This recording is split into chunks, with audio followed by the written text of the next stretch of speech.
then Darwin goes on the voyage of the Beagle.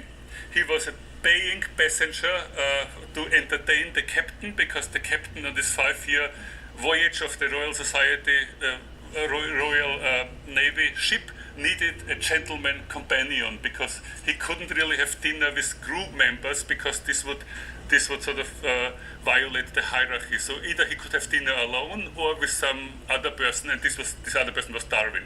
So for 5 years he went on this trip. He collected all sorts of specimens. He preserved the specimens. He put them into barrels. Whenever they met a British ship that was going back to London, they would give these barrels to be sent back.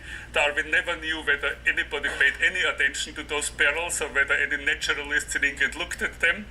And he eventually came back, but on this trip he had this idea of evolution, and what really formulated his idea was, for example, an earthquake that he witnessed, and Darwin goes the idea of the geologists was that the Earth is much older than you might think it is. To entertain the captain, because the captain in this 5-year voyage.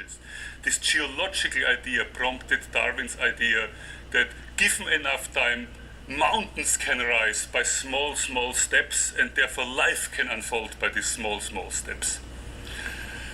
And when he came back to England, it turned out his specimens had received attention. People had been looking at them. He was a celebrity by now, and he was starting to write down his ideas, and he produced what was called in 1842 the pencil sketch. And the pencil sketch was an idea of his ideas on evolution, and he showed it to a friend, and the friend says, "It's maybe a good idea, but take your time, don't rush it, study something else to really prove these ideas." So he did not really rush into publication.